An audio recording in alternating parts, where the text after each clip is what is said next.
what it do? You are now keying in. Qui'n In with the one and only Kiki Simone as she lock in with the dopest Christian hip hop. gospel and inspirational artists from all over.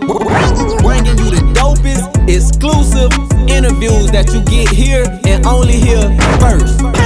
Powered by yours truly Live Loud Legacy. and Visionary Vision. Qui'n In. What's up? It's your girl Kiki Simone, and you are now tuned in to Qui'n In. And on this particular show, we get the opportunity to be able to have conversations with some of your favorite entrepreneurs, artists, creatives. And this time I have a little bit of a surprise for you all. We are still going to display that kingdom character, but on this particular episode, we are going to be talking to not the basketball wives, not the football wives, not any of those wives. We're going to be talking to the CHH, the Christian hip hop wives. So welcome to Qui'n In, Mrs. Tia White. This is the wife of D Black. How you doing today, lady? I am doing well. How are you? I'm doing really good. Look at y'all. Okay, so I asked Tia to come on, and look what happened. She's on the show. She was watching that episode. You was watching, huh, Tia? Asking you shall receive. Yes, immediately. But welcome to Qui'n In. I'm so glad to have you here. And she's so beautiful, like I said, y'all. I'm just saying, she just is. You see, I had to try to match that energy. But anywho, Tia, you are a wife, you are a mom, you are an entrepreneur, you are a nurse. You're so many different things. You wear so many different hats. How is it wearing all of those hats? Never a dull moment. Okay. I'll just say that. It's funny because even in work a lot, I thrive in chaos. I really do. Oh, that's good. Mm-hmm. So you could just have a lot going on all at one time, and you just like, yeah, this is my life. It is. Oh, okay. And I'm okay with it. See, that's good because some people would get a little stressed. Yeah. Like your girl, she would get stressed. Like, come on, y'all. Can one be good over here and the other one be good too, please? But that's really dope that you could do that. Not everybody can do that, though. Now, you are what I have come to know, even from the very first time meeting you. You're such a warm, nurturing, welcoming. You're just so warm and so kind and loving and kind-hearted and all that good stuff. And with all of that stated, I know that you're a woman, so a lot of times we are those things, right? But at the same time, sometimes having those things can lead us into careers in which I mentioned you're a nurse. Is that the reason why you got into being a nurse, or was it because you were a mom first? And, how did you get into that? Well, yeah. So nursing is naturally, obviously, a nurturing profession, but I actually wanted to be a pediatrician, believe it or not. Oh. I've always loved children. Always loved children. And since I was in the fourth grade, I knew that I wanted to be a pediatrician.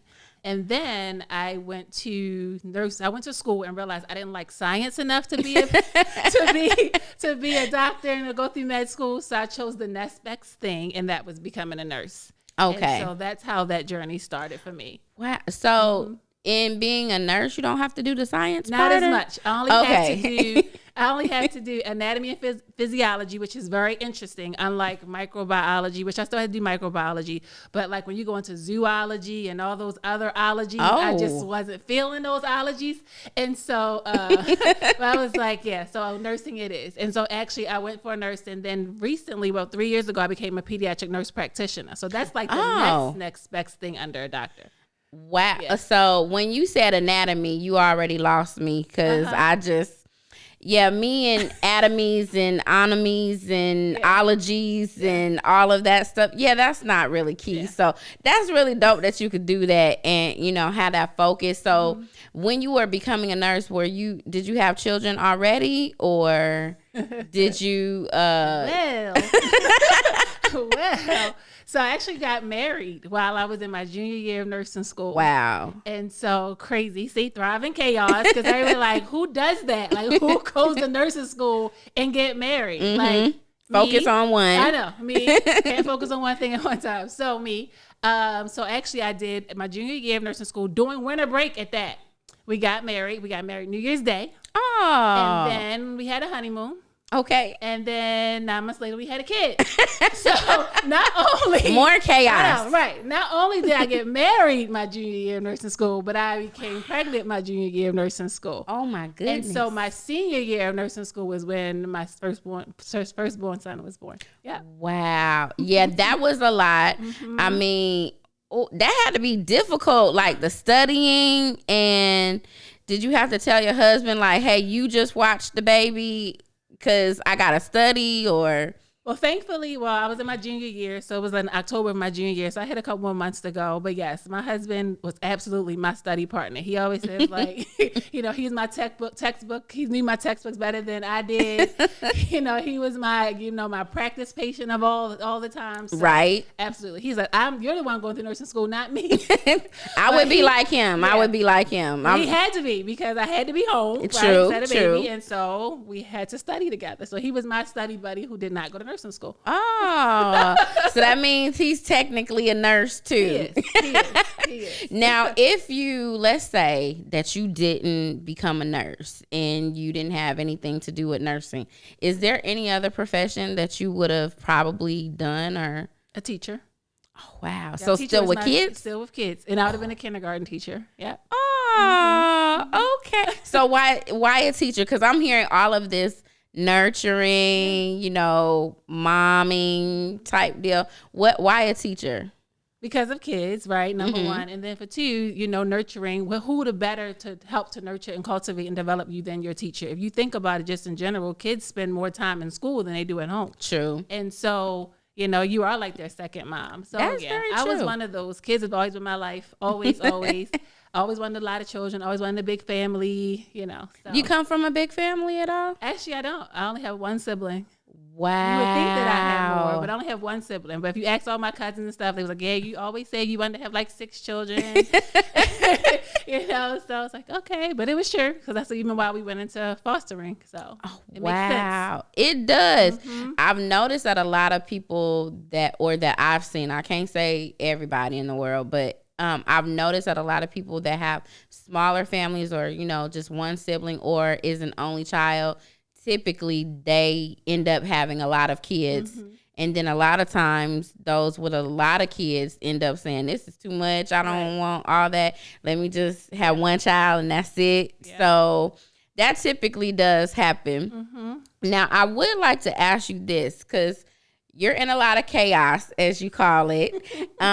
If you could have a perfect day, a perfect just Tia day, there was a day strictly for Tia, nobody else, what would that Tia day look like?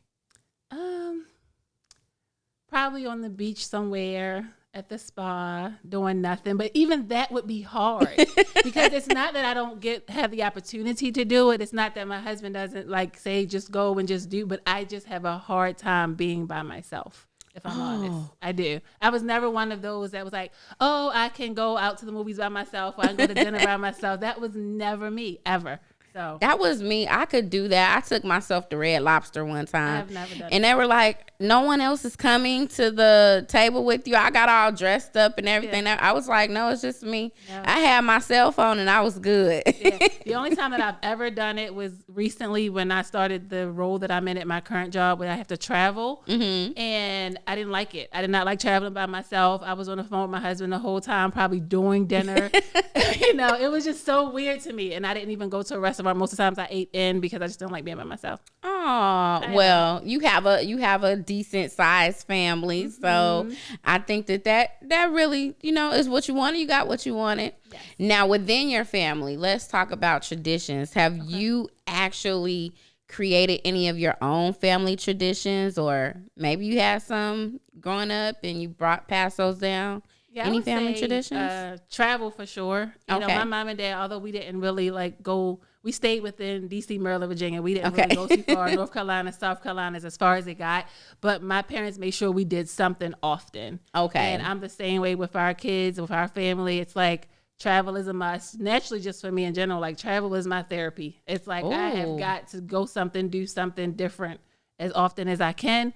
But I have cultivated it within my family, and even like now, like we're here on a staycation. That's the beauty of being in Florida. And I was just telling my husband the other day, I was like, oh, it's Memorial Day. I feel like every holiday we should be traveling. He's like, Memorial Day is not a holiday. And I'm like, yes, it is. I said I'm off of work, so it's a holiday. There you go. And so every holiday I do truly try to take a staycation. I take advantage of it, though. That's good. Now, to my husband, if you are watching, and I know that you are,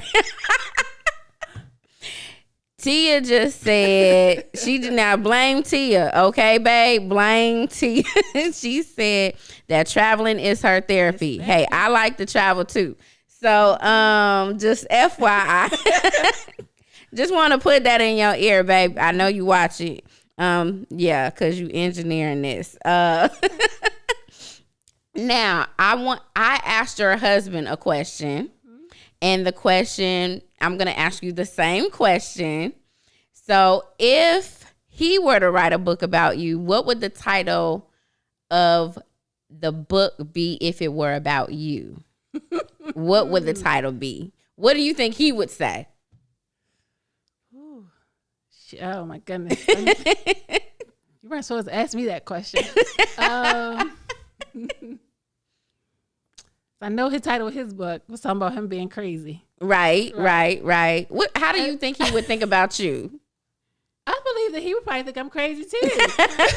So it'll be part 2, y'all. Right. It'll be part 2. She's crazy and she's all mine. I don't know. I love it. Yeah. I love that. Mm-hmm. Now, I talked about when we came on that you're a wife, right? Mm-hmm. So you're a wife, but you're also a wife of an artist. Mm-hmm.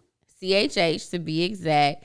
So do you think that there are any, how can I put it? Are there any is there anything distinguished between being just a regular wife, and regular is, I'm using that term loosely, and being a wife of an artist? Has that presented any challenges, being a wife of an artist? For me personally, no. Okay. And I think because of the type of artist that I'm married to. Okay. That's why. And I say that because, this is truly his tool to minister. And so, and it's his gift. And it would be his gift to do so even, he would be a minister even if he wasn't in CHH. Okay. You know what I mean? And so, and because he's a very humble guy, because he's a very, not wanting to put himself out there. Right. It makes it easier for me because it's like, this is just who you are naturally, right? And there's no, what you see is what you get. True. And so I don't see any, I don't see any difference, me personally, no. So let's take your husband out of the equation, right? So you've never had any weird experiences of people that just little weird coming up to you like, oh my gosh, you're D Black's wife. Like, that's never happened to you? Not in person. Now I will have like people inbox me and connect to me that I'm like, you're only trying to connect to me because my husband won't call you back.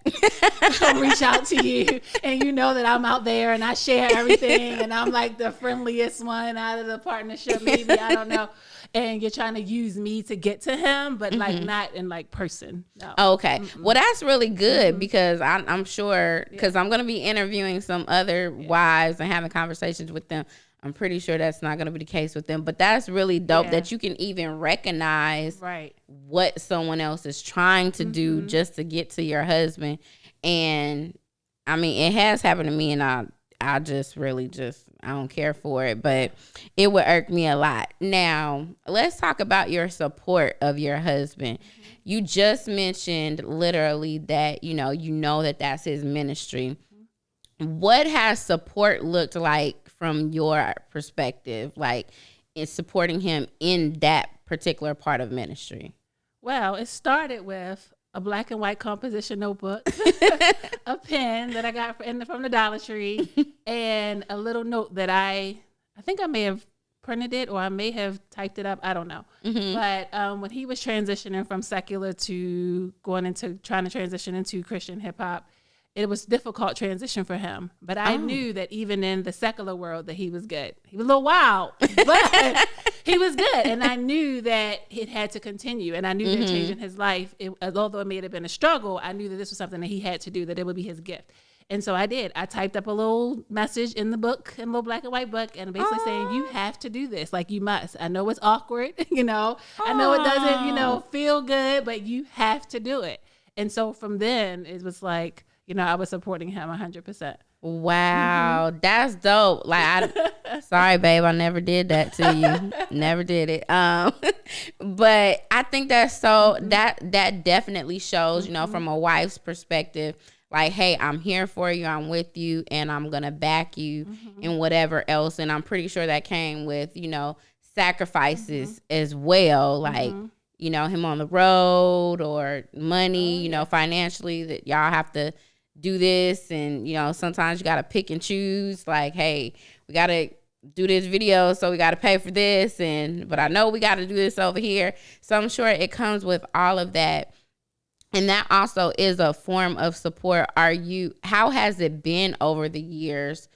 Have you ever gotten weary in it, or have you just been like, okay, babe, we're gung-ho every time? Yeah, I've always rocked with it. And that's only because, again, that's why you can't take the Christian part of it. I can't sit here and say that I believe this is his ministry so much that I pushed him when there was a struggle and then get weary in what I think is ministry. Now, ministry isn't easy by any means, right? But if you always keep that on the forefront of your brain or my mind, that this is what he's called to do, no matter what the sacrifice, no matter the long nights, the not being here or being touring or going, for being gone for a month or so.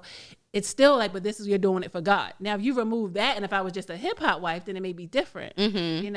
A hip hop artist wife, it may be different, but I don't know what that looks like. I just know what it looks like. You can't separate the Christian part of it. And if this is truly his ministry, then it'd be no different if he was pastoring a church.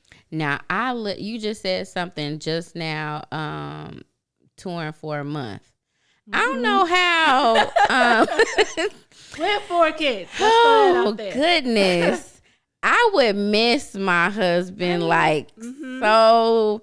I want to say maybe after the 3rd day, I'm like, when you coming home? Yeah, that was the longest that we have ever been apart. Wow. The longest we've ever been apart. So, yeah. Notice to my husband, no going on tour for more than without me. Now, if I could have went, trust me, I'd have been right there. But with 4 kids, that's true. I couldn't make that happen. But it was, and I was even trying to figure out how I can pop up, to the different states that he's like, no, I need you to take care of home. But that's what comes with that balance and having children and being a mother. It's like, I guess those kids keep me home. Nah, they can't stay at home by themselves. They just can't do that. No.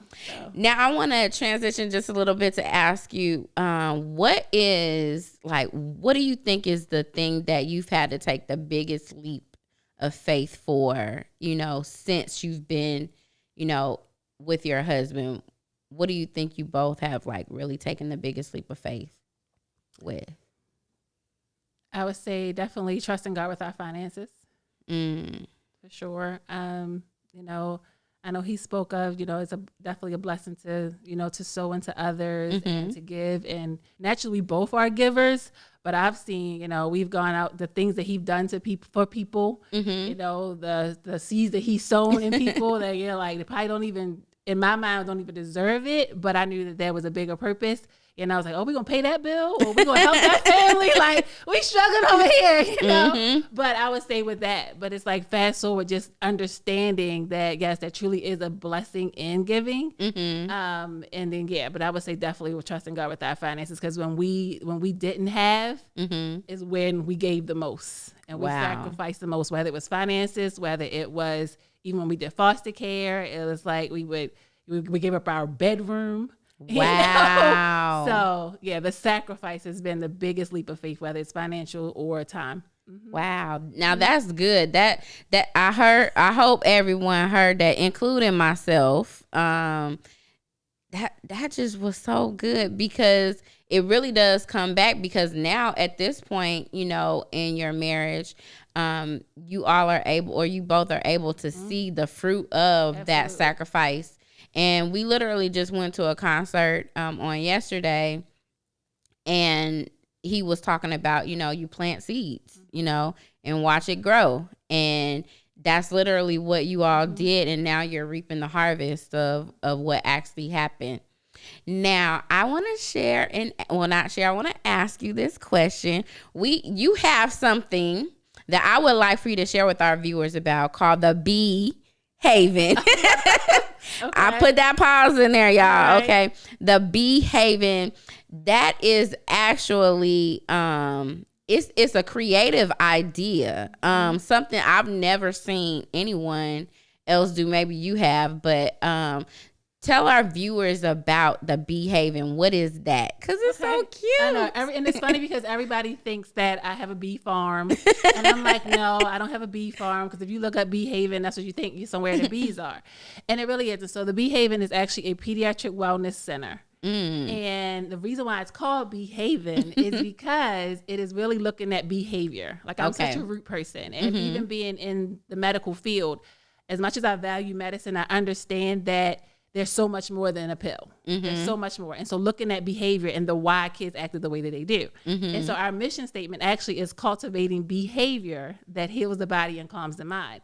And so Bee Haven came because I'm looking at the root word of behavior. And that's where it came from. Ooh. I don't have a bee farm. I am cultivating behavior in kids, primarily kids with special needs, but all children are welcome. I love that. Like I would have never... Well, I wouldn't have thought that it was a pediatric wellness center. A lot of people don't. And a lot of times I'm like, did I cut myself short by not adding that in my title, in my name of my business? Because I get that question often. Like, what is it exactly? Yeah, and that's really a conversation starter. Yeah, so that's really good. What made you want to do that specifically?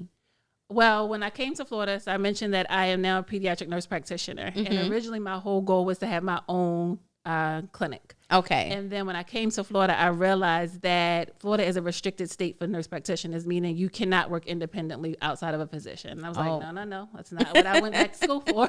I went back to school, got all the school loan debt because I wanted to do my own thing. And so when I realized that it was going to be an issue with Florida, I was like, well, what else can I do? And I was laying in bed one night and I was like, I just want my own. Maybe it doesn't have to be a primary care clinic. We have a lot of those. We have a lot of doctor's offices around. So I was like, what else can I do? And I was like, well, wellness.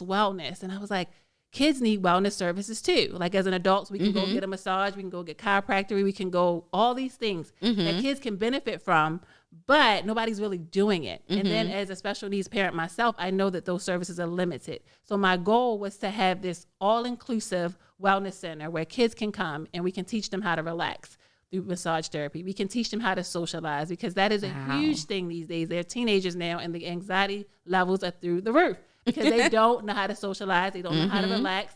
And so that was the whole goal of it. And so the core components within the Bee Haven is relaxation, socialization, and creativity.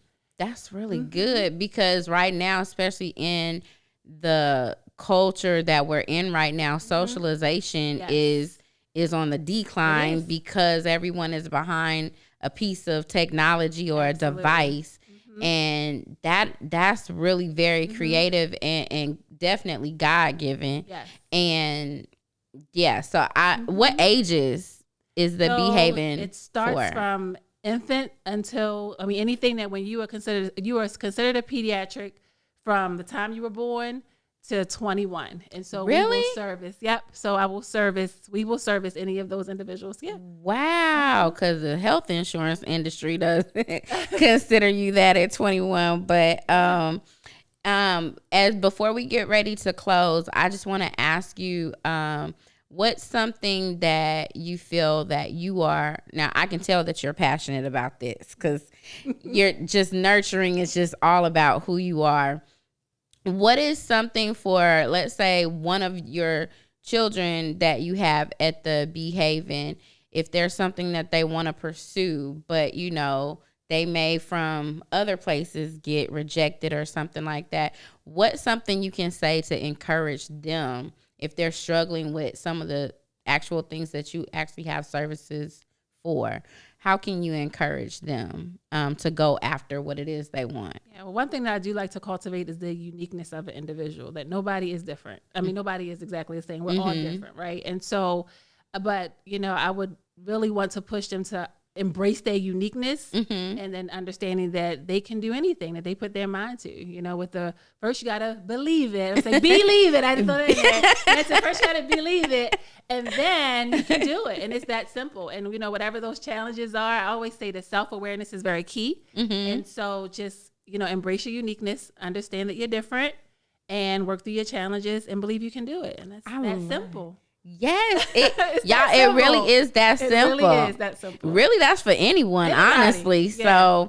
So, with that stated, I am like super excited that you came on, because one, we don't see a lot of nurses that have, the passion that you have. Like, they'll go in, to say, hey, I want to be a nurse. And then when they finally get, there, they're just like, oh my gosh, I got to work this 12-hour shift and, things of that nature. And to see what you're doing outside of, that still